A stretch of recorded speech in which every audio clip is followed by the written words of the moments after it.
Bulletin का बाकायदा आगाज करेंगे और सबसे पहले आपको बताएं कि सुप्रीम कोर्ट ने परवेज इलाही की दरख्वास्त पर आज की समाअत का तहरीरी हुक्म जारी कर दिया। चीफ जस्टिस ऑफ पाकिस्तान की सरबराही में 3 रुकनी फुल बेंच ने 6 सफ़ात का तहरीरी हुक्म जारी किया। तहरीरी हुक्म में कहा गया है कि सूबे को बगैर वज़ीर आला और काबीना के नहीं रखा जा सकता। 1 जुलाई को फरीकैन की मर्जी से हुक्म दिया था कि हमजा शहबाज ट्रस्टी वज़ीर आला होंगे।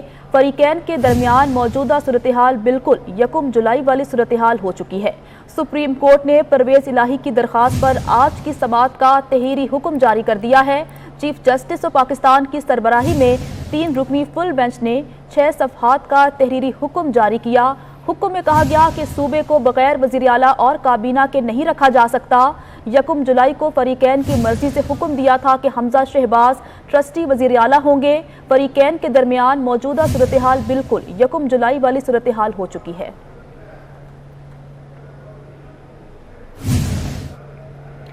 हुक्मरान इत्तेहाद ने मुश्तरका मुत्तफ़िका एलामिया जारी कर दिया। हुक्मरान इत्तेहाद में शामिल तमाम जमातें चीफ जस्टिस पाकिस्तान से पुरजोर मुतालबा करती हैं कि वज़ीर आला पंजाब के इंतखाब से मुतालिक मुकदमे की समाअत फुल कोर्ट करे। करीन इंसाफ होगा कि अदालत उस्मा के तमाम मुअज़्ज़ज़ जज साहिबान पर मुश्तमिल full court supreme court bar की नज़रसानी दरख्वास्त, मौजूदा दरख्वास्त और दीगर मुतालिका दरख्वास्तों को एक साथ समाअत के लिए मुकर्रर करके उस पर फैसला सादिर करे, क्योंकि ये बहुत अहम कौमी, सियासी और आइनी मामलात हैं। इलामिया में कहा गया कि इमरान खान बार बार सियासत में इंतशार पैदा कर रहा है। इमरान खान का मकसद एहतसाब से बचना और चोर दरवाजे से इक़्तिदार हासिल करना है।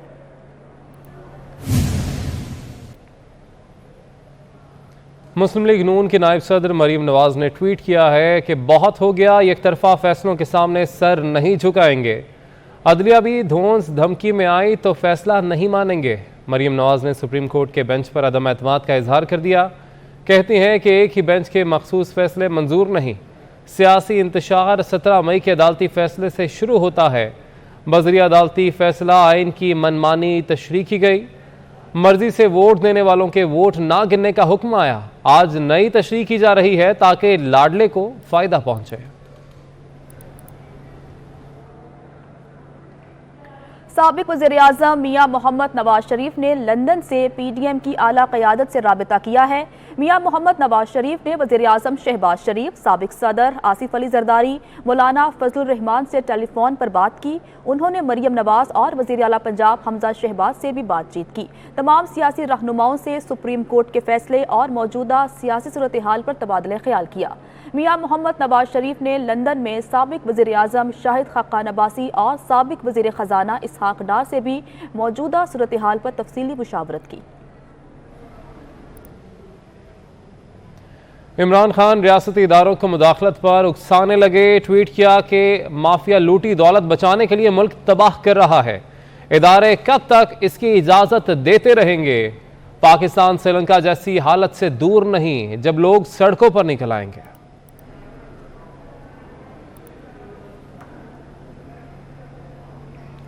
परवेज इलाही को वोट क्यों नहीं दिया? चौधरी शुजात हुसैन का एक बार फिर मौक़िफ़ सामने आ गया। कहा, परवेज इलाही वज़ारत आला के उम्मीदवार थे, हैं और रहेंगे। इमरान खान के उम्मीदवार को वोट नहीं दे सकता। इदारों के खिलाफ शर्मनाक ज़बान की इजाज़त नहीं दी जा सकती। मुहिब वतन पाकिस्तानी ऐसी बात सुने तो मौके पर मुंह तोड़ जवाब दें। PDM के सरबराह मौलाना फजलुर रहमान का कहना है कि इदारे अपनी हुदूद में रहें। कौमी उमूर में नरम या सख्त मुदाखलत कबूल नहीं। किसी से ब्लैकमेल होंगे ना दबाव में आएंगे। तमाम फैसले आइन के मुताबिक पार्लियामेंट में होंगे। 24 न्यूज़ के नुमाइंदे साजिद बलोच से गुफ्तगू में कहा कि जब से इत्तेहादी हुकूमत आई है पार्लिमानी और इंतजामी उमूर में मुदाखलत शुरू हो गई।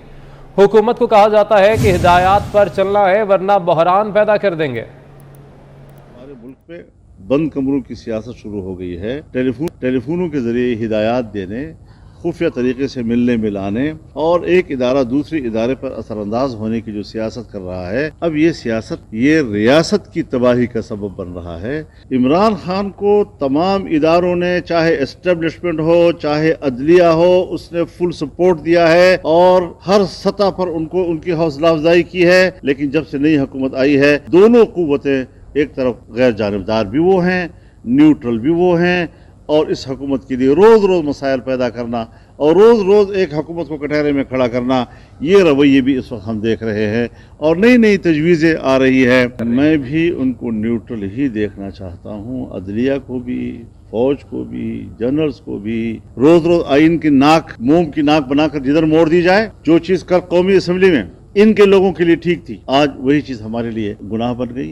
एक महीना पहले जो फैसला जिन अल्फाज में आया था उस पर अमल दरामद हुआ, अब अमल दरामद होने के बाद कहा जा रहा है कि पता नहीं हमने ठीक किया या गलत किया। ये चीजें अदलिया के हक में भी अच्छी नहीं जा रही, जजेस के हक में भी अच्छी नहीं जा रही। अदालत ने एक फैसला दिया और उस फैसले के जो अल्फाज हैं उन अल्फाज को कोट करते हुए पंजाब असम्बली के डिप्टी स्पीकर ने रूलिंग दी है, अगर कोई फैसला इमरान खान को सूट करता है तो आप अरकान असम्बली को वोट भी गिनने के लिए आमादा नहीं है और आप फैसला देते हैं कि उनको डिसीट किया जाए। फिर ये भी नहीं कि सिर्फ यहाँ तक बात है, फिर बाकायदा ज़िमनी इलेक्शन होते हैं, फिर ज़िमनी इलेक्शन को दोनों फरीक या सब फरीक तस्लीम भी करते हैं। आज वही ख़त जो बहैसियत पार्टी सरबराह के कौमी असम्बली में इमरान खान ने अपने अरकान के लिए लिखा, उसको तो आइन के मुताबिक करार दिया जा रहा है, लेकिन अगर चौधरी शुजात ने बहैसियत सरबराह अपनी पार्टी के अरकान को खत लिखा है तो उसके साथ नत्थी कर दिया जाता है पार्लिमानी पार्टी को। तो ये क्या बात है कि पैमाना इमरान खान के लिए कुछ और चौधरी शुजात हुसैन के लिए कुछ और, पैमाना इमरान खान के लिए कुछ और हमजा शहबाज के लिए कुछ और अदालत की हैसियत जो है वो रोज बरोज मुतनाज़ होती जा रही है। इस वक्त हुकूमत और उसमें शामिल तमाम जमातों मुत्तफ़िक़ा मुतालबा है कि इस केस की समाअत के लिए सुप्रीम कोर्ट का फुल बेंच बैठे। हम फुल बेंच के सामने अपना मौक़िफ़ रखना चाहते हैं। हर दफ़ा यही 2-3 शख्सियात, फाजिल जज हजरात काबिल एहतराम, लेकिन हर सियासी केस यही 2-3 आदमी सुने। अगर ऐसा कोई तासुर किसी भी जज के बारे में पैदा होता है उसको बेंच का हिस्सा भी नहीं होना चाहिए, उसको ऐसे केसेस का समाअत भी नहीं करना चाहिए कि जिसके बारे में किसी एक फरीक के तहफ़्फ़ुज़ात हों या ख़तरात हों। तो ये सारे सवालात आज पैदा हुए हैं और हो रहे हैं और डिस्कस किए जा रहे हैं। इमरान खान हमारे लिए चुटकी भी नहीं है, चुटकी, हम उसको एक चुटकी बराबर भी कोई चीज नहीं समझते जी, लेकिन उसको बहु बला बनाकर न पेश किया जाए हमारे साथ। हम उसके औकात जानते हैं, वो हमें जानता है। मैं हजरत ये बात वाज़ेह तौर पर कहना चाहता हूँ कि नवाज शरीफ 3 दफ़ा वज़ीर-ए-आज़म रह चुका, शहबाज शरीफ 3 दफ़ा वज़ीर-ए-आला रह चुका है, उसकी पार्टी के लोग मिनिस्टर रह चुके हैं। एक एक को पकड़ कर इन्होंने जेल में डाला, सी क्लास में डाला, उनको गालियां दी, उनको मुत्तहम किया गया, उनको अवाम में बदनाम करने की कोशिश की गई, सारे हरबे इस्तेमाल हुए, लेकिन जो उसकी हुकूमत में घपले हुए हैं। तो अब तक हम क्यों खामोश हैं, ये मेरी शिकायत अपनी हुकूमत से ज़रूर है। और मुल्क हज़रत बहरानों से डूबता है, मईशत बहरानों से डूबती है। बहरान कौन पैदा कर रहा है? मैं धड़ल्ले से कहता हूँ कि बहरान इदारे पैदा कर रहे हैं। इदारे खुदा के लिए अपने दायरे कार में वापस चले जाएँ, सियासतदानों को अपने दायरे कार में काम करने दिया जाए। मुस्लिम लीग काफ के सरबराह चौधरी शुजात हुसैन ट्विटर पैगाम में कहते हैं कि अपनी सेहत के हवाले से बयान पर उन्होंने फवाद चौधरी को फ़ोन किया, उनसे पूछा कि क्या वो किसी के साथ मेरी कुश्ती करवाना चाहते हैं। जवाब में वो हंस दिए। काफ लीग के सरबराह चौधरी शुजात हुसैन ने ट्विटर पैगाम में कहा कि अपनी सेहत के हवाले से बयान पर उन्होंने फवाद चौधरी को फ़ोन किया और उनसे पूछा क्या वो मेरी किसी के साथ कुश्ती करवाना चाहते हैं। जवाब में वो हंस दिए।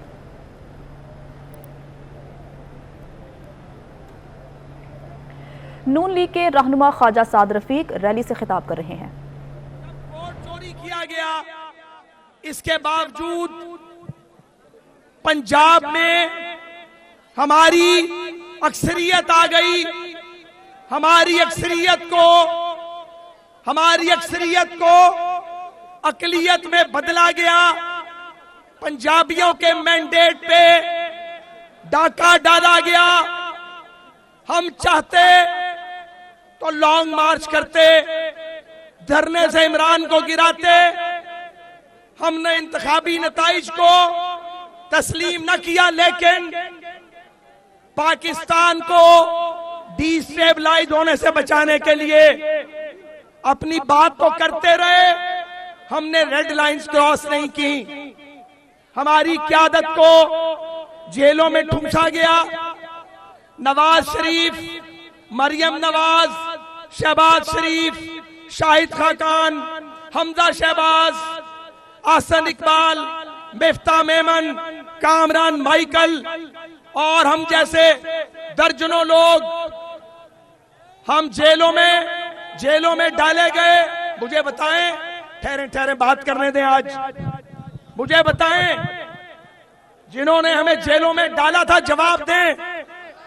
वो इस बात का जवाब दें कि क्या मिला आपको, कौन सी करप्शन मिली?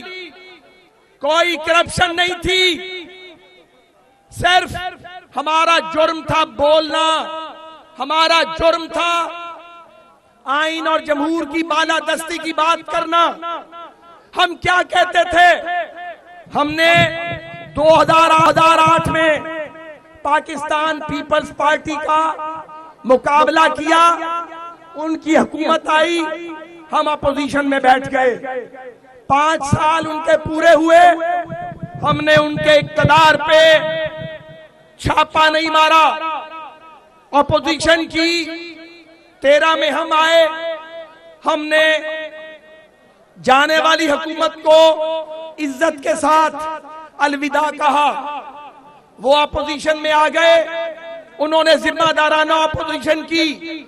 10 साल इस मुल्क में जमहूरियत चली। ये चलती जमहूरियत बाज लोगों को अच्छी नहीं लगती, बाज लोगों को अच्छी नहीं लगती। उस चलती जमहूरियत को रोकने के लिए, उसे दागदार करने के लिए, चोर का नैरेटिव बनाने के लिए ये प्रोजेक्ट इमरान लॉन्च किया गया। ये जिसे हाजी बना के पेश किया गया है, नहला धुला के सबसे गुनाहगार, सबसे गलीज सियासत करने वाले आदमी को, इसको कौम पे मुसल्लत किया गया। हमने एहतजाज भी किया, हमने बर्दाश्त भी किया। मगर मुझे एक बात बताएं, भाई चुप करें यार, चुप करें, खामोश प्लीज। हमने जब अदम एतमाद का फैसला किया, क्या गुनाह किया? 2 रास्ते थे, या धरने से हुकूमत गिराते। अगर धरनों से गिराते तो फिर हुकूमतें धरनों से गिरा करती। हमने धरने का रास्ता नहीं चुना, हम ईवान में गए और 73 के आईन में जो तरीका बताया गया है उसके मुताबिक अदम एतमाद लेकर आए। फिर क्या हुआ? फिर यह हुआ, अदम एतमाद तो हो गया, हुकूमत तो मरकज में बन गई, लेकिन प्रोजेक्ट इमरान के सहूलतकारों को चैन नहीं आया। वो सहूलतकार आज भी इर्द गिर्द मंडला रहे हैं, आज भी अदारों के अंदर मौजूद हैं। फिर हम बोलते हैं तो फिर बाज लोगों को बहुत तकलीफ होती है। हमारी 4 माह की, सुने